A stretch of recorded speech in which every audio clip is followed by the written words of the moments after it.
another mainly clear night as we head into the night. A little more smoke, though, out in western South Dakota as well. Overnight low temperatures falling from the 40s down to the low 50s in a couple of areas out to the west. Then we have an unseasonably warm day on the way tomorrow, where a couple of locations could challenge a few record highs as well. In the low to mid 80s, unfortunately, a smoky, hazy sort of day as well. We'll talk about the rest of your 7-day forecast coming up, and until then, First to Four starts right now. Live from KELOLAND Media Group. KELOLAND News, first at 4. Coming up, we're going to take you to an Iowa farm where neighbors are helping with the harvest. Plus, we introduce you to new corrections officers in Pennington County. And then a little later, we're going to hear from President Biden about replacing lead pipes. Good afternoon, and thanks for tuning in to First at 4. I'm Don Jorgensen. And I'm Kelly Volk. A 21-year-old man will spend a decade behind bars after pleading guilty to sex crimes. Court documents say Carter Joe Tyree admits to using the app Reddit to talk to who he thought was a 13-year-old girl. The girl was actually an undercover officer. Tyree admits to driving to Sioux Falls to meet the girl where he was arrested. Tyree was sentenced to 10 years for attempted enticement of a minor. He was one of 11 Sioux Falls men charged in a sexting earlier this year. A Las Vegas man is in a South Dakota jail tonight facing state and federal sex charges. In Brookings County, 24-year-old Jacob Varner is facing 11 counts of child pornography and 1 count of sexual exploitation of a minor. Court documents say that Varner was living on campus at SDSU at the time of the alleged crimes. The investigation started with a tip about a Snapchat account sending images to a 14-year-old girl in Louisiana. Documents say that Varner posed as a woman named Catherine and then got the teenager to send him a nude picture. He allegedly threatened to tell her mother to get 10 more illegal images. In federal court, Varner is charged with making child porn and cyberstalking. He appeared at the federal courthouse today in Sioux Falls and pleaded not guilty to both charges. A number of people are facing charges after a drug bust on the Pine Ridge Reservation. The Oglala Sioux Tribe Department of Public Safety says that over the weekend they made several traffic stops as part of the Safe Homelands effort. The department says the stops revealed several ounces of crystal meth, with multiple people taken into custody. Authorities say people should continue to report any tips they have about illegal drugs. Well, when it comes to our weather, it's kind of the same old, same old. Yeah, I'm not really sure what to talk about anymore, Adam. Try doing this then.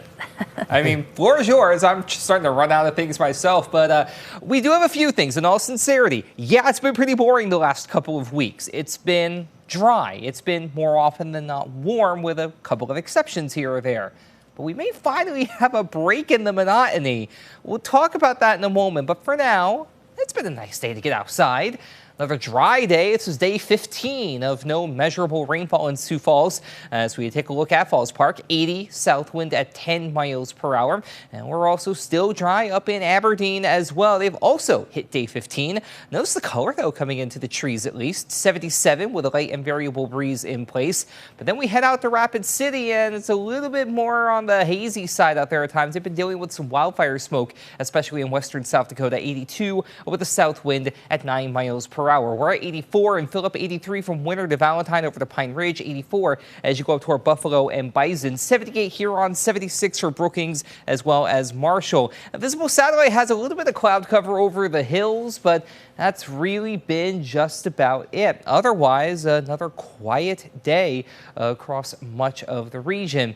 And that'll stay that way, even with a couple of frontal boundaries that we'll be keeping an eye on, at least for the next couple of days. Above average is going to be the key phrase for at least a little while longer. But if you're tired of hearing that, there is something to look forward to eventually. There's the key word.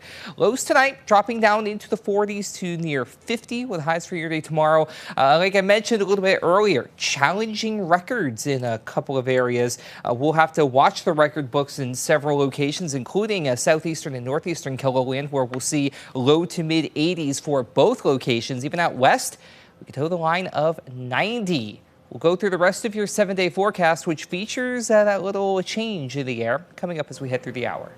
Thank you, Adam. Well, South Dakota electric crews are working to restore power to South Carolina communities hit by Hurricane Helene.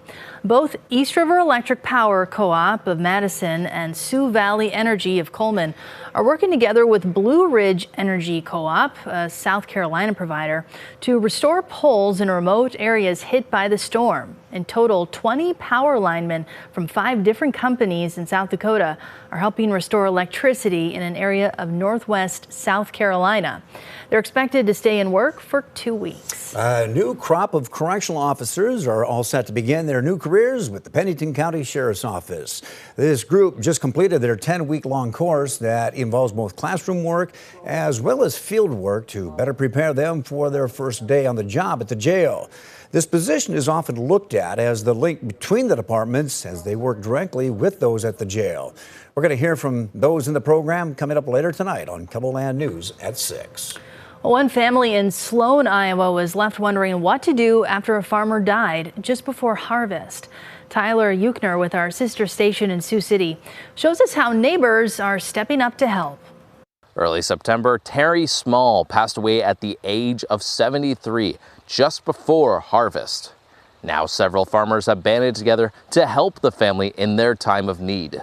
We raised families together, snowmobiles, motorcycles, cars. We were involved in all of that, and we were a tight-knit outfit. After Terry's passing, his wife Nancy Small was unsure what to do about the up-and-coming harvest season. That was until neighboring farmers decided to lend a hand.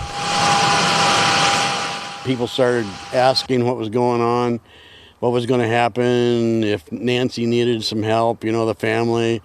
And everybody just decided we were going to take the crop out, save them money as far as getting somebody else to come in and harvest it. For most of the day, farmers have been out in the Smalls bean fields. There's 6 combines and crew, but when we get to the corn, it'll double that easy. And there's that and many more that have offered to help. So it'll be interesting, but to get the corn out in a timely fashion, we'll have a lot of people here. On top of the Smalls crops, those helping still have to harvest their own fields. But Kenny says it's worth it to honor Terry. Terry Small was a special neighbor. And this community is just showing him the respect that he has due. Kenny told me him and several other farmers plan on harvesting the Smalls corn in roughly 2 weeks. Tyler Euchner, KCAU 9 News. And the same kind of help could be found near Stickney yesterday. We'll show you why friends, neighbors, and equipment all flooded the farm coming up in What's Trending.